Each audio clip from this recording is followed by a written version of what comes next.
gentlemen, ladies and gentlemen, ladies and gentlemen, ladies and gentlemen, ladies and gentlemen.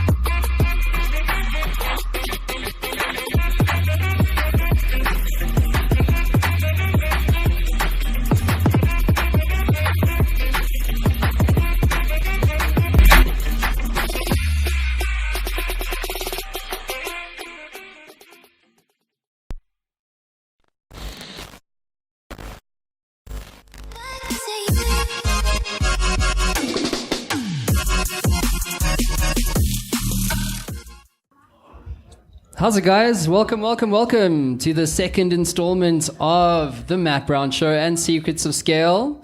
Thank you all so much for being here tonight. I know how busy you all are, so I do appreciate that. Also, a big welcome to our online YouTube audience. Thank you so much, Keet. You can reshare that link now. Benji, Clive, you can also do that. You're all tagged. Do it. Will do. Cool. So tonight we're going to basically take you on an evolution of last week Thursday's show. More specifically, just so you know what you got yourselves into tonight. The first part is we're going to look at funding, right? So we've got two of South Africa's biggest VCs on the show tonight. We've also got Benji Coetzee, the CEO of MT Trips, who was just last week in Silicon Valley competing at the World Cup of Startups. So we've got two unique perspectives on the world of scale. The second part of the show, we're going to look at formulas to scale. And this is really around how to scale your business regardless of what market you're operating in. And we're going to share some practical how-to stuff around how to exactly do that. And the third part of the show is around technology, obviously tech being a key enabler of scale. And so today we're going to talk around what kind of technology should one adopt? What does a business model kind of look like from a technology-enabled perspective? Is technology the be-all and end-all of scale? All that kind of cool stuff. So before we jump into the meat and the potatoes, I'm just going to quickly bring onto the stage JONATHON, MEYER, the CEO of the Mesh Club.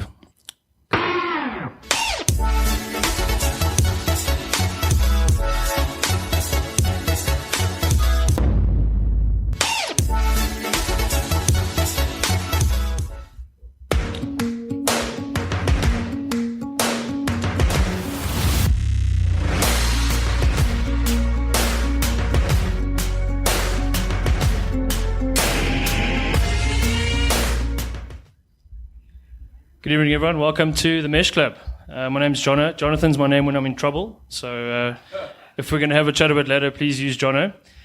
Mesh Club is a space for entrepreneurs to meet and work in the day and socialize and connect in the evenings. And the proposition is not too dissimilar from what you're going to experience tonight.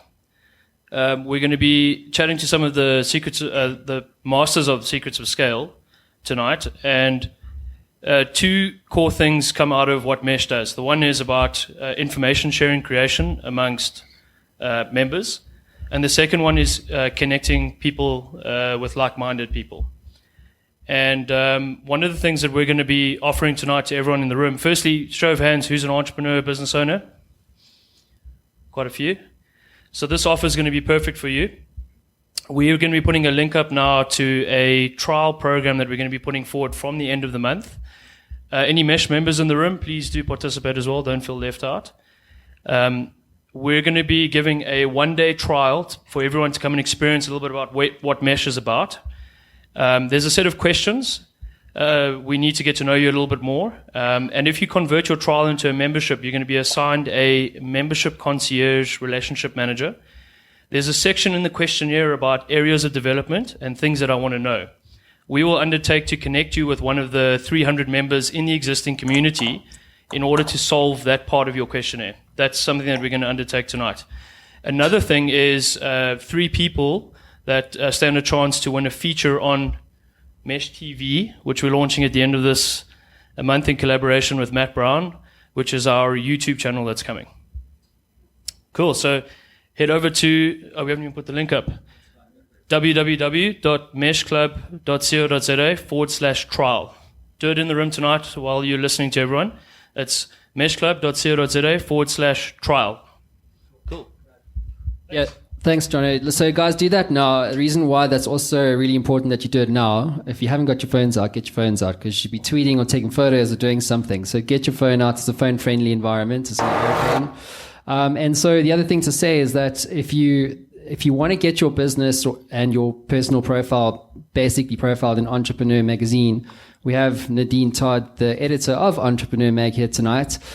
So you'll only be eligible for that if you fill out that form, right? So it's very important for you guys to do that. So if you're online looking at us right now, that's Mesh Club, MESH, club.co.za/trial. Cool. So let's get some guests on. Let's bring up on the stage Benji Coetzee. Round of applause, please.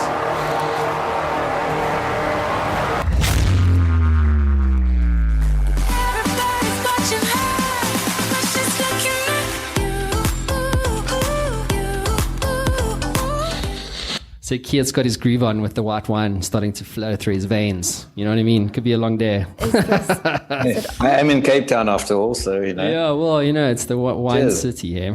Okay, cool. Our next guest is none other than the man himself, the living legend, Clive Butkow.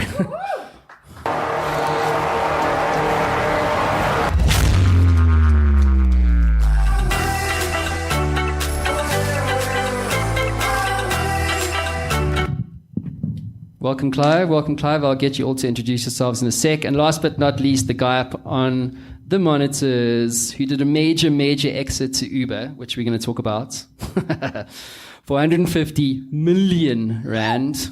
Woo! The man himself, Keet van Zyl.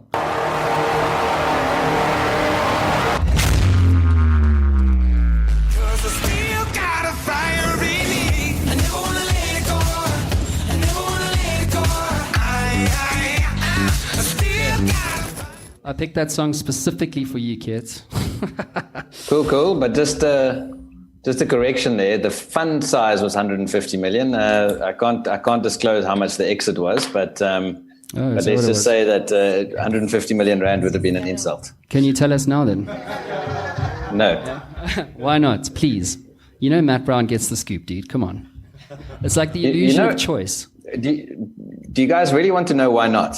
Yes. Very simply, we formed a relationship with this entrepreneur over the last 8 to 10 years.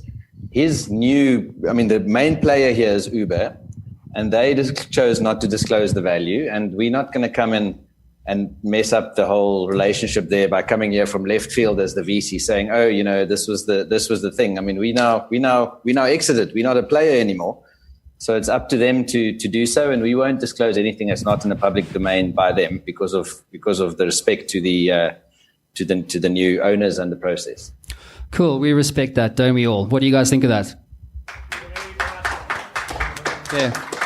Mav, can I get the wireless mic? I just want to get some expectations from you guys, just randomly. Marco, can I get the mic to this chap here in the blue shirt? So just tell us who you are and what are your expectations for tonight. Hang on, wait, sorry. Go for it. My name is Mario. I'm from a company called Collaborative Solutions. Involved in quite a few different areas, but mainly in customized software development and also in the printing industry. So my expectations are just to hear and see what's happening in the space of scaling. What about you? I met you earlier before the show started. Just your name and what are your expectations for tonight? Hi, I'm Paul Willifield. I'm from MEYER, a private equity company. Yes, I mean, it's also similar to see what's happening and to sort of gain some insights into the challenges faced by companies scaling their businesses and starting out.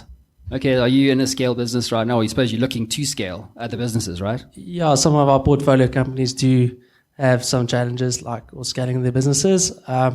They're generally more mature in nature, but do face similar challenges, yes. Okay, cool. Just one more. What about this gentleman here on the pink seat, the hot seat? Dude, can you pass the mic down? Thank you.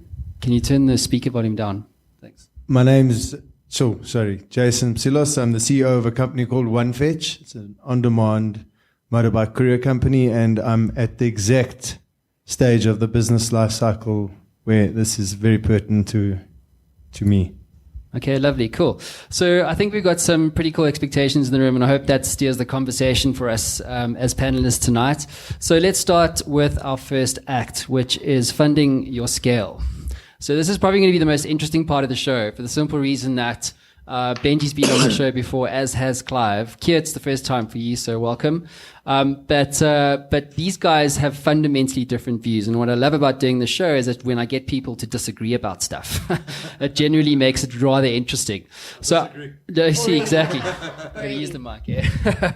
So I want to start with Benji. So in the context of scale, right? Funding your scale, like you've spent, can I share details around stuff? So you put like 3 million of your own cash into basically building empty trips to an investable proposition. At that point, she explored the local VC market here in South Africa. And one of the key things that you said to me on the show was the irony about venture capitalists in South Africa is that they don't really venture. So we're going to explore that right now. So Benji, has your perspective now changed, having been to like the top 0.1% of startup competition globally, tech-enabled startups in Silicon Valley? I mean, how has your perspective changed, if at all? I still believe venture capitalists are very similar to women. They don't know really what they want. And when they think they do, they change their mind again. And you think you tick everything, and then you meet another VC and they just say, why don't you come back in 3 months again? Great concept, great team, like it, like you, keep going. So there's never really pleasing, I think. Typically, I believe a VC will step in and step up when they back the jockey. And I was fortunate enough to persuade, seduce, I don't know what you want to call it, my investors. And I've been very fortunate because a lot of us believe that you can quit your day job or you can leave university and be a true millennial and be a CEO as your first job, which is a joke. Laugh, yes, you can. But in the essence of it all is it's really you need to be the jockey that they want to back, and you know what you're doing, and you're clear, and you have purpose, and you have execution capability, and you have a tribe of people behind you that's going to keep pushing, and then you might just get lucky. Okay, so I have to push you. Yes or no? Do local South African VCs actually venture? Yes or no? Not an early stage, no. Cool. Clive? Well, the answer is yes, I agree. I don't disagree. I think you can't say venture capitalists. I wouldn't use the same brush for everyone. I think some people have different stages. Some going to early stage, some going to growth capital, some going to later stages. So I don't think it's a VC issue. But we have an investment mandate in our company that we look at a portfolio theory. So maybe 10, 20% will be earlier stage, 80% will be growth capital, 10% will be later stage. But predominantly, you're right. I mean, predominantly venture capital is not, we don't take unnecessary risk. That's the whole point. So everyone sees... That's PE. No, this is venture capital. So I look at what we do as venture capital. So let me explain to you how we de-risk a risk. So we're not gamblers. We don't go to the casino and put money on black and red. That's gambling. We do not do that. Okay? A lot of angel investors, in all honesty, they don't understand the business. They'll put in money at ridiculous valuations, and I'll see that as gambling. We're not gamblers. So what we do is we de-risk our risk. We look at 3 things in an investment, 3 types of risk. We say, is the deal investable? Is the person investable? The team? Just keep mic by your mouth if you don't mind, sorry. Is the deal investable? Is the person investable? And is the risk investable? And if you get the 3 yeses to those, we might then look at and taking it further. Yes, you need to have that great jockey. You need to have execution capability. You need to have traction. You need to have a large target addressable market, et cetera, et cetera. But I think what people need to understand about venture capital, there's a lot more million-rand ideas or million-dollar ideas than there are million-dollar entrepreneurs. And that's the bottom line. Yes, Benji, I hear, and she's the exception to the rule. But we've seen as Kalon 500-600 companies since we launched 2.5 years ago, and we've made 4 investments and probably looking at 2 to 3 right now. So you can see the odds are pretty much like venture capital in the US, 1 in 100. That's what we're investing in. So it doesn't mean because and I know this I learned from Keet, and Keet's absolutely right. Doesn't mean because a good business is an investable business. A good idea doesn't necessarily mean a good business. It doesn't necessarily mean an investable business. And I think a lot of entrepreneurs see a rejection of a VC saying they don't like my business. Of the 600 I rejected, probably 300 were great businesses. They were just not venture capital investable businesses. I didn't see us getting a 10 times, 20 times, 100 times return on investment based on the type of business that they were in. So it doesn't mean it's a bad business. It might be a lifestyle business. It might be a good business for a family. It might earn them a very good living, but it's not something I can get a 10x return to my investors. So just to summarize, we're there to de-risk our investments. And we de-risk it, the way I describe it is taking the like an onion. The first layer is it an excellent management team? Have they got execution capability? And then I'll peel off one layer of the onion. Second layer, do they have traction? And if they've got a lot of traction, I'll take the third layer and the fourth layer and the fifth layer and the sixth layer. Because traction trumps everything. The irony of that, you need money to build traction. And I disagree with that. But anyway, we won't go into that now because I've built businesses. We must go there now, sorry. And can I go into that? But I wanted to give kids a chance. That's the whole point of the show, right? Is to have that chat. So I've built many businesses, and I can give advice to any entrepreneur here in the audience. The question is not, often I'm asked the question is, how do I raise venture capital and who do I raise venture capital from? And I think that's the wrong question. The question they should be asking is, do I need to raise venture capital? Because venture capital, equity is the most expensive funding you can possibly get. You have to understand that. Last resort, not first resort. And I say this as a venture capitalist. So to me, where I've been most successful building businesses, which is non-dilutive, i.e. you give away no equity, is customer funding. You get your customers to fund, you build your MVP, or even before your MVP, it could be just off a wireframe that's cost you absolutely nothing. You go to your customers, you say, this is what I want to build. They believe in you, they believe in your passion, and they give you money. That's what I've done many, many times and built some very, very successful businesses. So when I see an entrepreneur says, I need capital because else I can't grow my business, yes, there might be if you're building a very highly capital-intensive business, I agree with that. But in tech, as an example, you don't need it, in my honest opinion. I've built many tech businesses without raising any funding, built big businesses, exited the businesses, made money, and still had 100% of the equity of the business that I worked with. So, it's just a matter of experience. And my experience is customer funding is gold. Have you written a book yet? I'm going to. So I want to bring... You'll be the first person to read it. So I want to bring Clive into the mix here. Keet, rather, fuck sakes. We do swear. Look to your left, look to your right. No one died. It's okay. So Keet, so I met Keet properly for the first time on the venture train. It's basically leaves for Joburg and takes way too long to get to Cape Town. It's horrible. But you do talk about some rad stuff like the startup ecosystem in South Africa and et cetera, et cetera. So while I was on the train, interesting thing, there was Keet, he was the chap from the States. Craig Mullet, the also angel investor. Brett was there, Kamal, a couple of us. Yeah, exactly. And we're talking about the entrepreneur who comes to a VC expecting to get funded. And I want to explore that piece because I think there's different, because you're kind of alluding to it, like when do you take VC money? And then I want to go into like, what are the alternatives, right? So Keet, how many times do you get pitched a year? Just the number. Well, we get about 5 business plans a day in our inbox. We reject all 5 if they come in our inbox, if they don't come through our network. So, if it's not a referral coming through our inbox, we basically wouldn't look at it. But it's not because it's just basically the opportunity cost of time. And I do want to agree with Benji here. I mean, I think Clive is trying to put the VCs out of business by advising entrepreneurs to not come to us. So I slightly disagree with him, but so we must trying to put you out of business, Keet, not me. But I can see where he's going. But yeah, VCs don't really venture. I mean, that's a interesting. South African VCs don't really venture, and Clive agreed with that, and I would absolutely agree with that as well. When you go through this whole cycle, remember.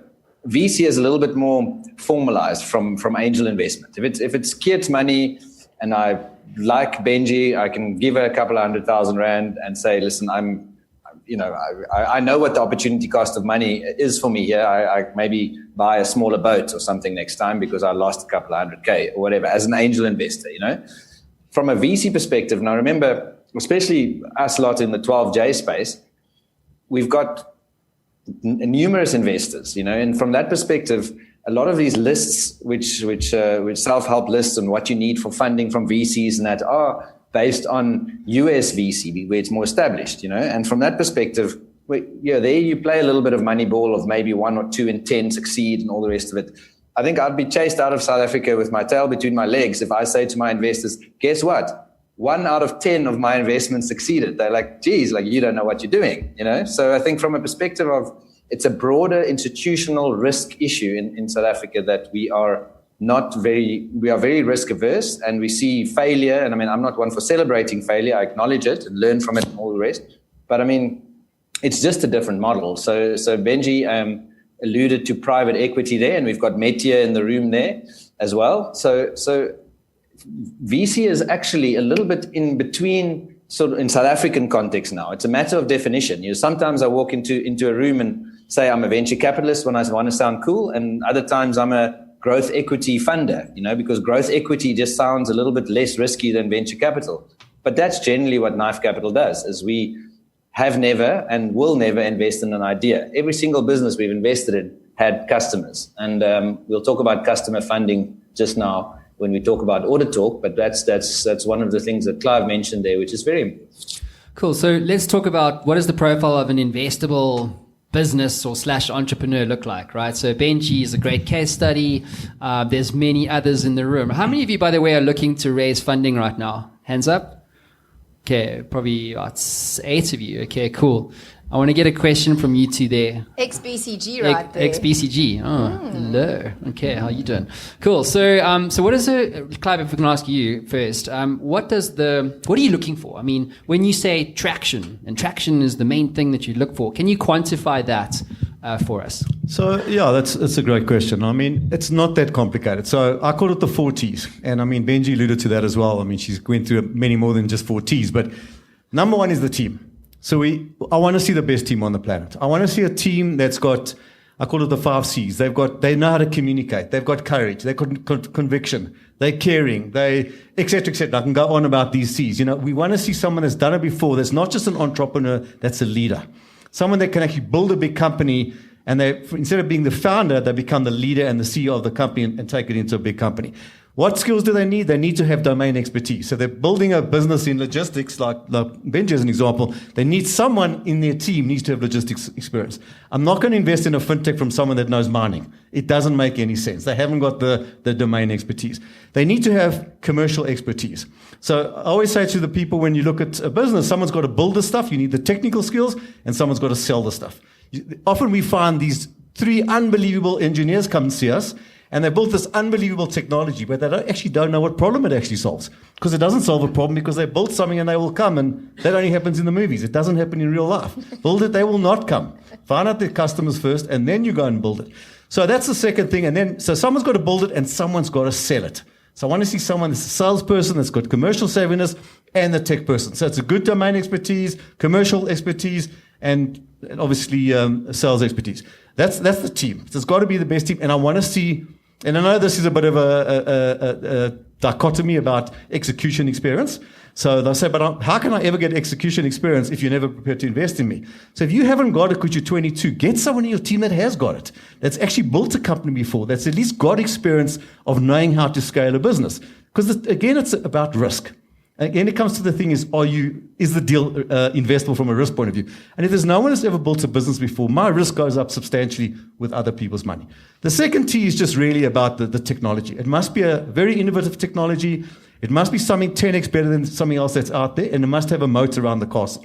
And what I mean by that, it must either have some intellectual property, it must have 12 to 18 months. If someone else copies it, we'll be 12 to 18 months ahead. I don't want a Me Too company that every second person has got exactly the same company. And let me tell you something, just like Keet says he gets 5 a day, of the 500-600 we've seen, many of those are exactly the same businesses. They're not 600 unique businesses. They're probably 100 unique businesses of 6 times the same business. So that's the second one, is the technology. And remember, we only invest in tech. And this is not whether it's tech or it's manufacturing. It's exactly the same thing. The third one is traction. Now, when I talk about traction, what I want to see, it's not about I want to see 2 million a month or whatever it is. What I want to see is a reasonable number, maybe a few 100K a month. That doesn't really matter. It's just that I can see the customers are buying, they're referenceable clients, but really what I'm looking at is the growth.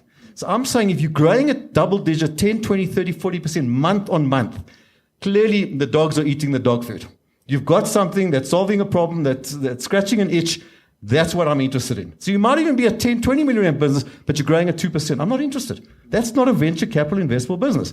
And my last T, and that third one's very important. People don't get that one. I want to see this thing. We made an investment recently. They're growing 20% month on month. Now, you can just understand that's a 400% growth year on year. That's the type of businesses we want to invest in. They're really raising capital now at a 50% higher level than we raised it when we raised 3-4 months ago. And the fourth T is, as Benji rightfully said, it's got to be a very large target addressable market. Not day one. It can be a niche market. It can be an adjacent market, just a market that you can dominate.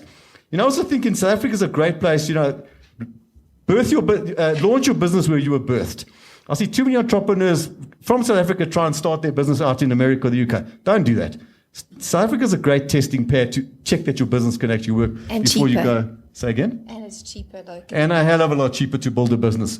So those are the 4 T's we look at. And yes, there's a lot behind that, but that's at a high level.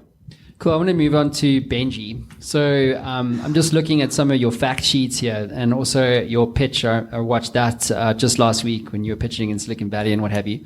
And so one of the things that you described was that you have the largest fleet in Africa without owning any. So, and just to echo what Clive's saying here when he's talking about growth and like there's users, what is it, like users? Is it like, bottom line profit? There's a whole bunch of different things that you could potentially be looking at in the business. But for you, owning the largest fleet, so this is a transport fleet in Africa without owning any, what do you say to a VC like that? And could you quantify your own business when in the context of what a VC, as Clive has just described to us, is looking for in terms of growth? I think when I listen to these, was it 4 or 5 T's? 4 and 5 C's. That's with that. It's fine. Yeah, that's plus that. Very consultative of you to 5, 4, 3. So what we built at Empty Trips, we're 13 months old, and I quit my job 16 months ago when I started working on this full time. And I can now officially say that I manage more trucks than Imperial CEO. Right? Clap that up. Clap that up. Might not earn his salary yet, but that's a different story.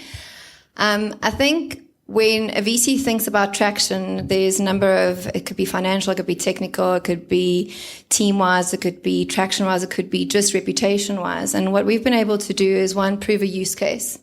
So we could only do that once we built the technology. So I got our first customers to say, okay, I'm not going to fund your build, but I'm happy to run a pilot with you, but you're not going to charge me. So I said, okay, cool, we'll run free pilots with you, blah, blah, blah, blah, but just sign up. Come on, Imperial. Come on, Grenard. Come on, just give me your trucks for free. And systematically, we started building those relationships. And as we built those relationships, I started realizing that I wasn't building actually a solution that'll fill trucks. I was building an open spot market. And I didn't know that I was building that initially. And that happened very quickly.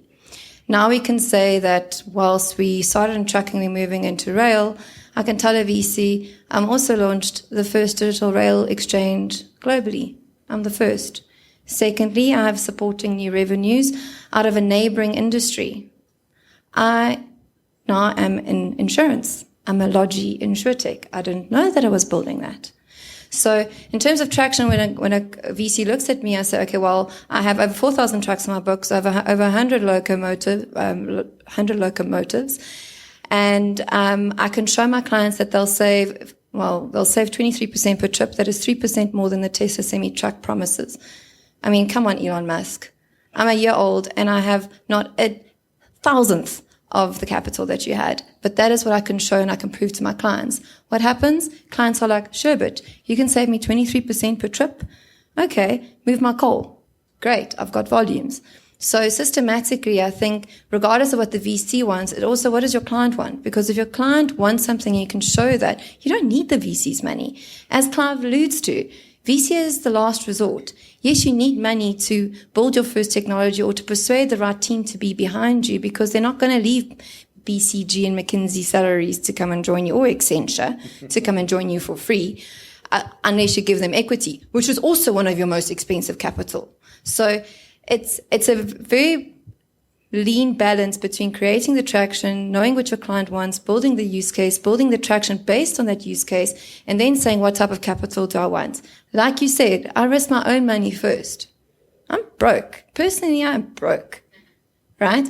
But that's fine, because I can also not go to someone, be it an angel or a VC, and ask them for their money when I haven't been willing to risk my own money. So it's been a very steep learning curve over 13 months, but traction can be a number of things. It's who have you signed exclusivity with? What big brands are willing to back you? Which experts have come on board for free to talk to you and give you advice and not want a board seat or not want anything? And that, I think, is only testament to the traction and the proven concept and the proven value add of what you've built. And trust me, our technology is full of bugs and it's full of issues. But our clients, when I phone them and I say, I'm so sorry, I effed up again. Well, the tech did. They're like, don't worry, Benj, you're the only one doing this. Why? Because I identified a white space.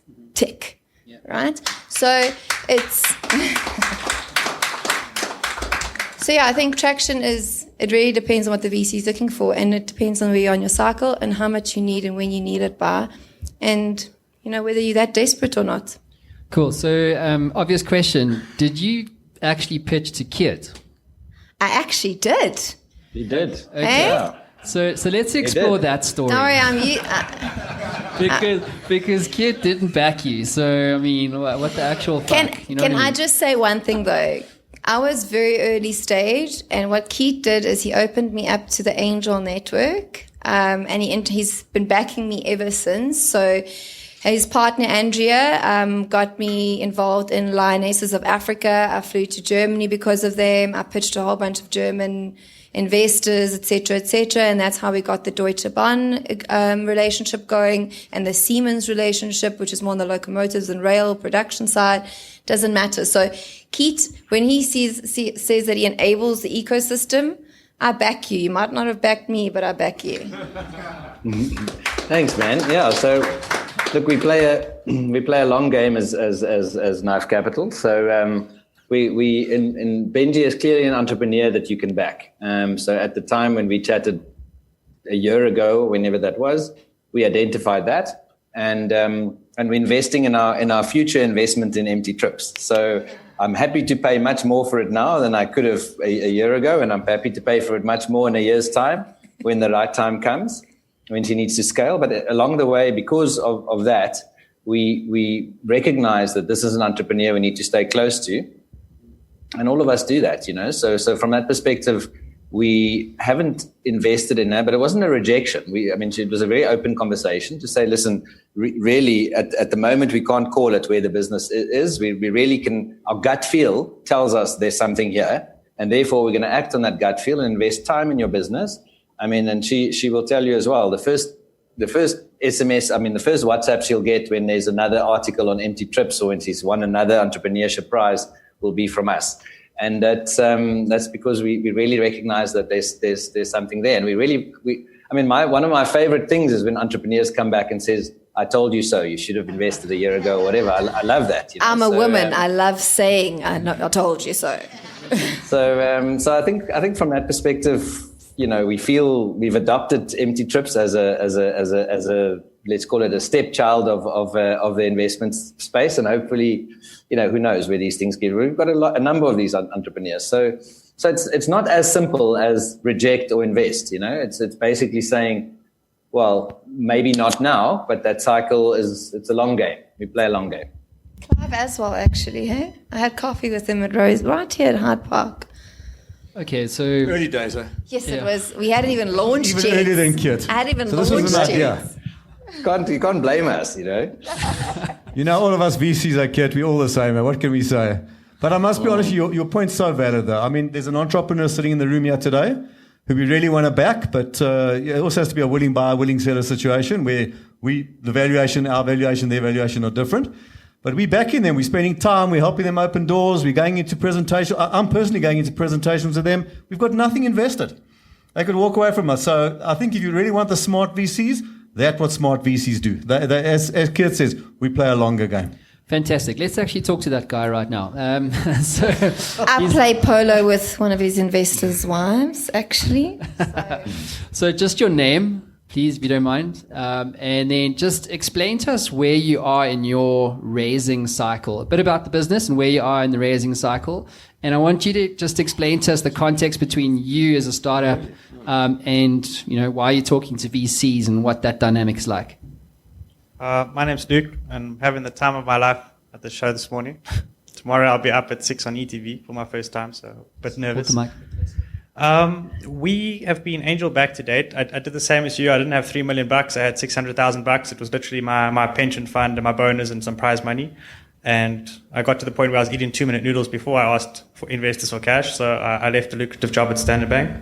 And that's so important. A lot of people want to run an experiment with somebody else's money. And it's actually so much easier to attract angels when you say, well, I wanted to die for this, and I'm going to win with or without you. Do you want to come along for the ride? And we've been fortunate that we've raised $13 million to date with angels. For the last 24 months, we were raising at a 200 mil valuation. Then I went to Amsterdam on the discovery trip. I was in San Francisco and got a wake-up call.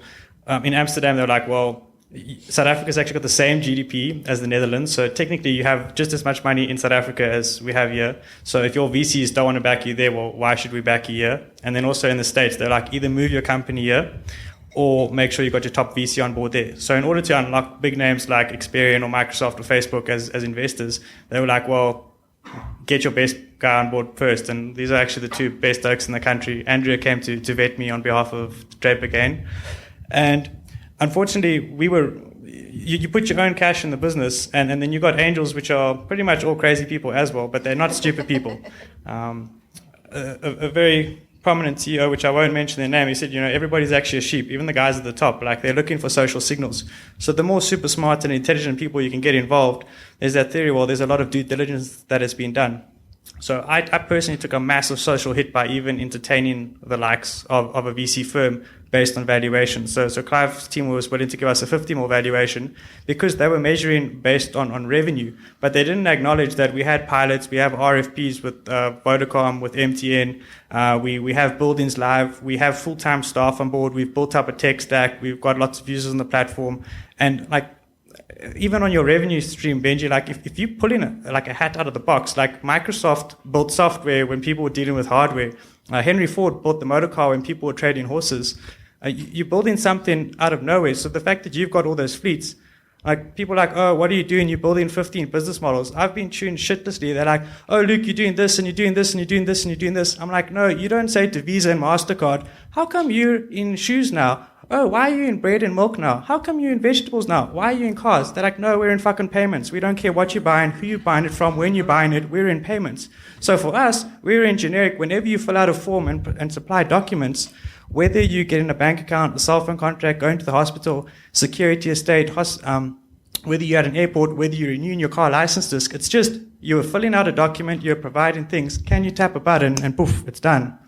And it's been super frustrating. Like, I feel like I've been talking to a brick wall, but fortunately, the brick wall is not talking back. You have 13 million. You have not been talking to a brick wall. But all they want to see is, no, focus, get one customer. And like, I am focusing, but sometimes you've got to actually create your customers. Yeah, that's right. Yeah. I just want to take a question from these two gents here at the back. Who are they again? Benj? Kesh and Calm Shiel, ex-Boston Consultants. Cool. So I just want to know, where are you guys in your raise, and what question do you have for Keet and Clive? On the spot. Okay, I'll take the question. So we've just undergone a massive redevelopment of our technology. We've piloted last year. So we're just about to, actually in the process of launching and building up that traction record. And we're finalizing the application, first going through government funding, Department of Trade and Industry, going for the non-repayable loans first. Can you just hold the mic a bit closer to your mouth, please? Thanks. Sure. Going for the government funding first. And now want to actually start the conversations with the VCs to let them know, look, we're in the space, where we're at, what's the visions, what's the plans. But question would be, how do we set up that first conversation? And I mean, it really is just more of an exploratory conversation at the moment. I think, I'll just take it before Kit, but one of the bits of advice when I spent time in Silicon Valley many years ago was, meet your investors before you need the money. That's the best time to meet your investors. And I think Keet's absolutely right. These cold emails that just come in, it's not that you want to be rude. You just don't have the bandwidth. You just don't have it. So for us, it's no problem. I'll give you my card. We'll have a cup of coffee. I've now met you. I have a lot of respect for people that learned their trade in consulting, because I think consulting is a phenomenal MBA that you can get in the work environment. I think it teaches you marketing, sales, ops. It teaches you the great stuff to become an entrepreneur. I know that's where I learned all my skills, was in the consulting environment, and enabled me to build probably 100 businesses throughout my career. So typically what I say is, meet your investor before you actually need the capital. Tell them what you're doing. The other thing I learned in Silicon Valley is we don't invest in dots, we invest in lines. So if I meet with you, you tell me where you are, you're just building your product, you just rebuilt your product, I put a little dot on the horizontal and vertical axis. You tell me you're going to have 6 clients in 3 months, and in 3 months you come meet me, you say, Clive, I actually haven't got 6 clients, I've got 9 clients, and I'm doing 200,000 rands worth of revenue. I've just put the second dot in there, and the time that thing becomes a line, I'm writing you out a check. So that's the best advice I can actually give you. And I don't think that's just with me, I think it's with any VC. Meet them, tell them where you are, exceed the expectations, and I'll tell you something, they'll be knocking on your door. You won't be knocking on their door. But I will give you a card anyway. Let's have a chat. But at the same place I met Benji, at Tush's Hard Park. So that's why people come to the Matt Brown shows for deal flow, basically, right? So, Keet, what's your response to that question? Yeah, I mean, definitely that is why you come to the Matt Brown show and any of these other things. So people can say what they want about these ecosystem evenings and stuff to learn, and about targeted networking and all the rest of it. But at the end of the day, VCs generally, there's a survey done, South African VCs, 93% of their deal flow come from within their network. Now, that sounds like very old boys club-esque, but it's not really. Your network is things like Tonight. It is things like Twitter. It is things, we're not that closed, but as Clive said, get to know us a little bit. And we've got many examples. Entrepreneurs always forget that as passionate as they are about, empty trucks and filling them with coal and thinking about these things all day, I'm that passionate about the journey of an entrepreneur. So at the end of the day, when an entrepreneur sends me a little newsletter without asking for money to say, this is where we are now, and 3 months later, that we've just got our first client, and 3 months, we read that stuff because that is my passion. I love that stuff. So at some point, there's many examples of people researching you. We had a very interesting example of 3 years ago or so. So, our office, someone rocked up at our office, knocked on the door, and it was an entrepreneur. And we're like, oh shit, they found us. Now we can't avoid this meeting. And they were like, no, yes, we just actually bought you some champagne. And they took a champagne bottle or a few of them, and they put their company logo and label and phone number and Twitter handle on the thing. And they basically said, listen, guys, we're not here for a meeting. We're not here. We don't even need 5 minutes of your time. We're just here to drop off some champagne because we can see that Knife Capital likes to celebrate. In fact, at the back of the wall, there's my champagne train of my infographic of how successful the years have been. So those are champagne corks. But anyway, so they just said, listen, we've just launched our startup and we just thought you guys should know. Bye. Mystery. So, and I was like, shit, this is, we don't even know what they do yet. We just flattered by the fact that these oaks know their target market so damn well that we know that they're going to flip and succeed. And they did. But so that's just a bit of a story to say that it isn't that difficult to get into these networks and to bump into people at a conference or whatever the case may be. And then it's much easier sending that mail the next week, say, hey, Clive, I bumped into you last week or we had a glass of wine or whatever at the Matt Brown show evening. Do you mind having a coffee for me to follow up that conversation? It's going to be damn hard for Clive to say no. Cool. I just want to get a view from Mr. PE in the room. He's an entrepreneur. Who's the PE guy? The youngster. Oh, the youngster. Sorry, yeah. Can I just pass the mic over to him, if you don't mind?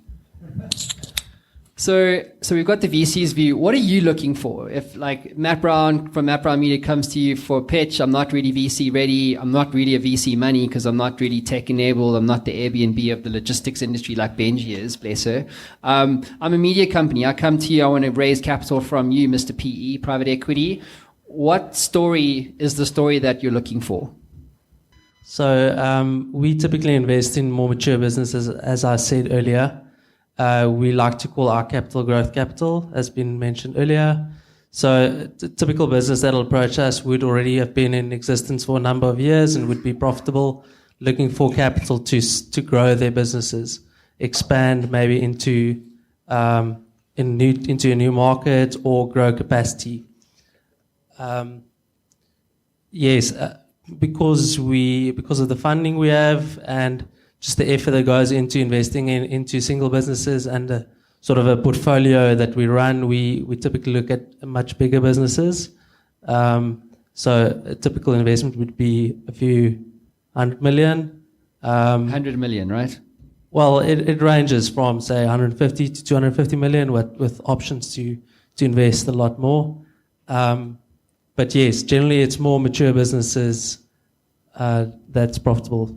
Cool. So for the guy, do you want to say anything? Can Yeah. I comment on that? Go for it. So what if I challenge you and I say, well, all the investments that you've made out of your PE firm, either you want to restructure them, turn them around, make them profitable so you can exit, etc.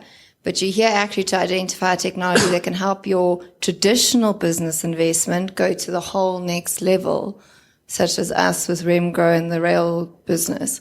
I think if PE's had more that view that actually if we enable these small little investments that can unlock so much value of our traditional established investments out of our fund, it's a whole different ball game.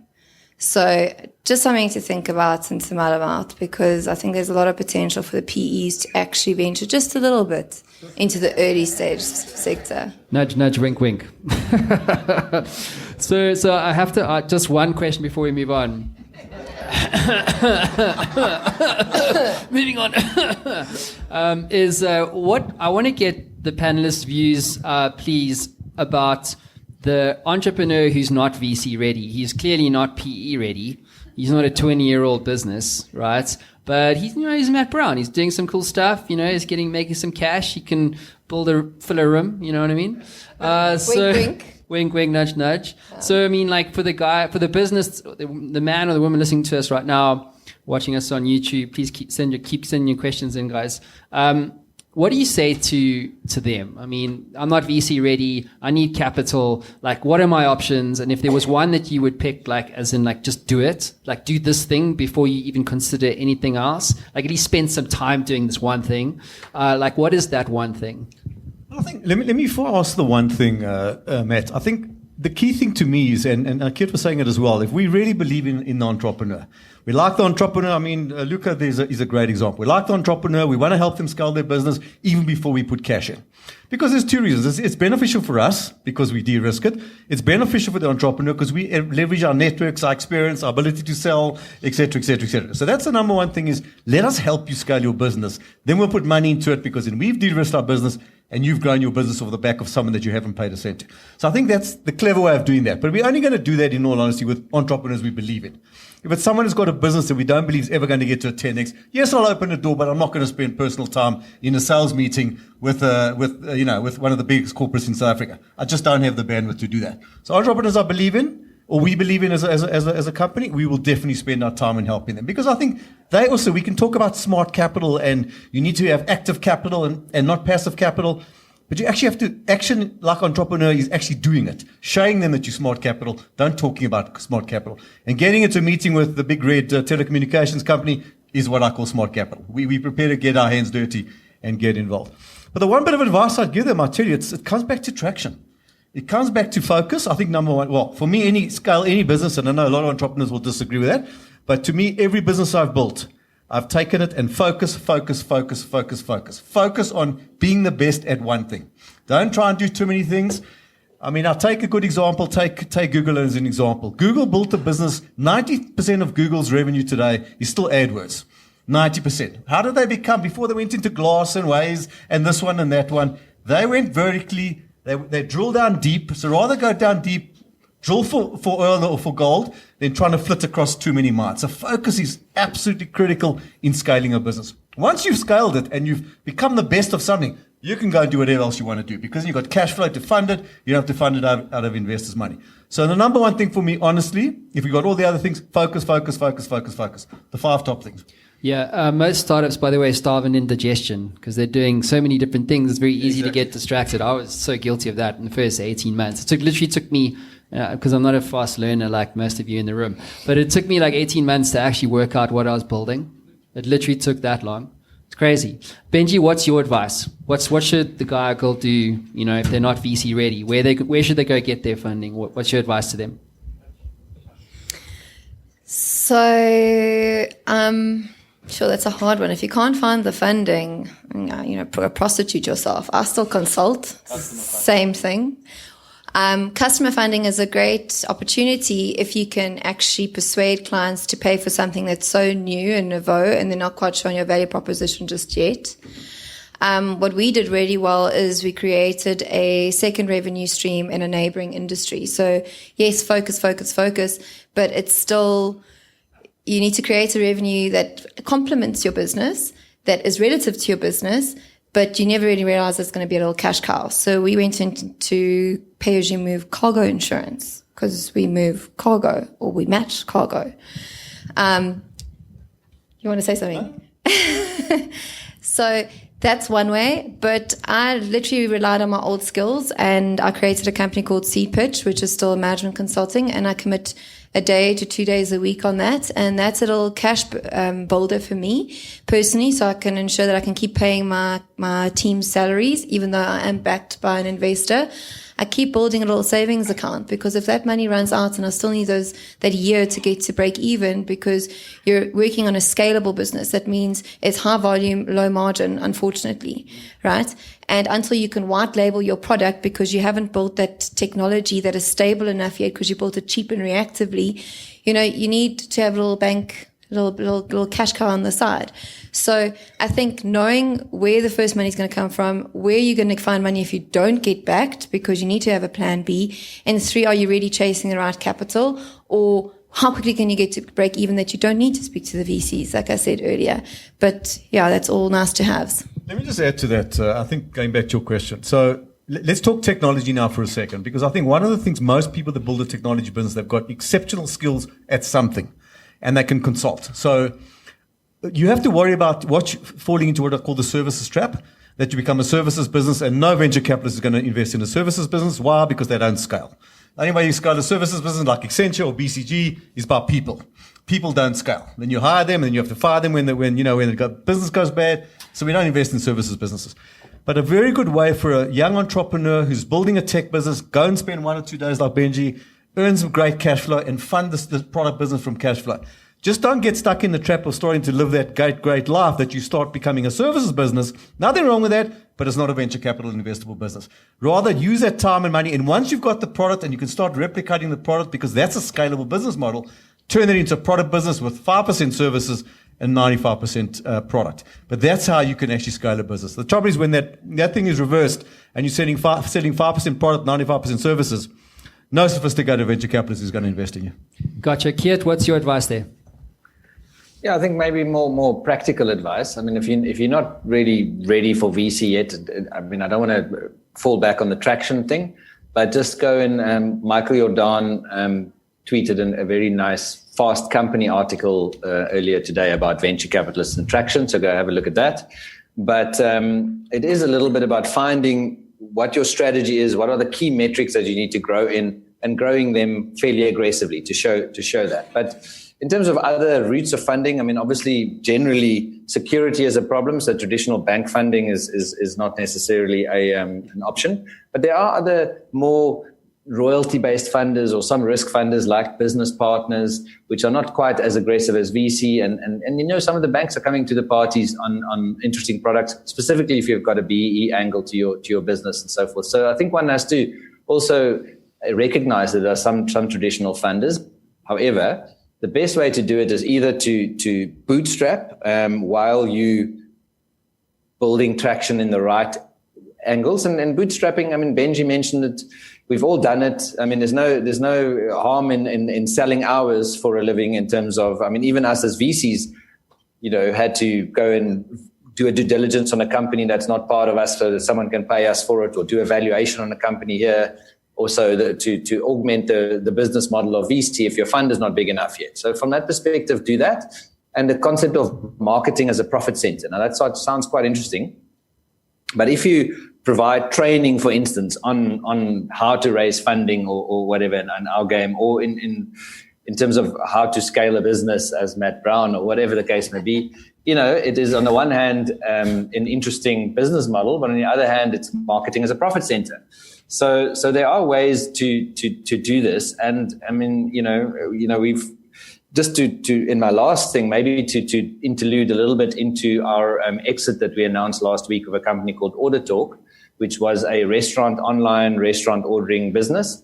We invested 9 million rand in 2008 for a minority stake, but a fairly large minority stake in the business, and we exited that to Uber now.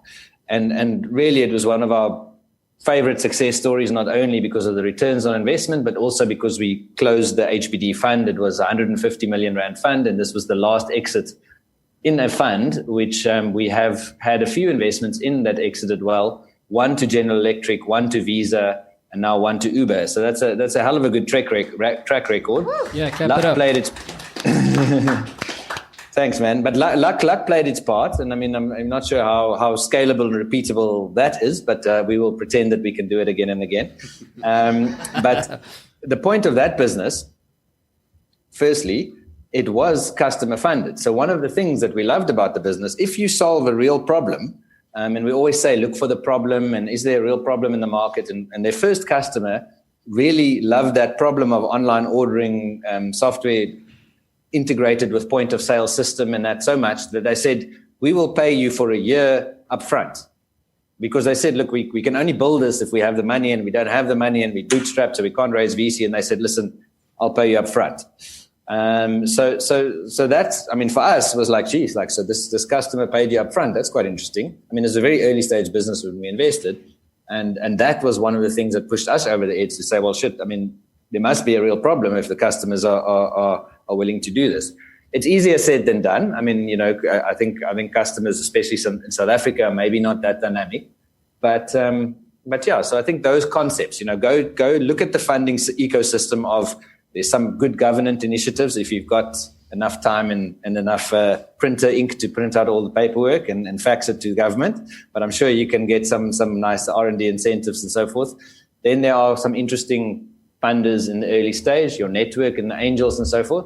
But the reason why funding is important, just to close off the funding thing, is sometimes you can't wait for bootstrapping your business for 2 or 3 years because the puck would have moved. The whole point of venture capital funding is to say, you've got an interesting idea that needs to scale fast. I've got a checkbook and there's a window of opportunity. You would love to keep your equity and own 100% of your business. But to be quite honest, 100% of your business won't be as valuable as 74% of your business would be if we can fast track this whole thing. So people said, why should I give 26% of my business away? Well, shit, you shouldn't give anything away. You should exchange that for value in terms of networks, knowledge, funding that you can bring into the mix. So it is supposed to be a symbiotic relationship, which only works in certain scenarios. Sometimes the valuations don't work, and then you don't have to be mad at each other. I mean, I rejected a business over the weekend, which I would love to have. It's be a trophy, one of the best startups our country has to offer. But when I do my calculations and the probability of where they would be in year 4 or 5 from now, it's just not as aggressive as they would think it is, which obviously translates itself back into the valuation metrics. And I just said to them, listen, would love you guys. As you know, I'm a big supporter, but this is more or less where my valuation range is. This is where yours is. And if you get to our valuation range, yeah, well, then we'll be interested. It was actually a very informative and a very, very well worthwhile experience for me. I got exactly out of it what I wanted, exposed to some key people, key decision makers, key business people. I mean, Keet, I think I read about the deal in the newspapers this weekend, and on the back of that, we had him talking about his investment and his ins and outs, and just imparting his knowledge on the audience, and it was fantastic. I'm in a startup business myself. Well, we've passed startup. We're 2 years into our business now. And I'm at that stage where the secrets to scale are crucial and exactly what my business is looking for. So the takeaways from this show today was absolutely incredible for me, and a job well done to you as well. Very interactive, informative, and a hell of a lot of fun. I enjoyed a glass of wine during the whole thing as well. Let's go.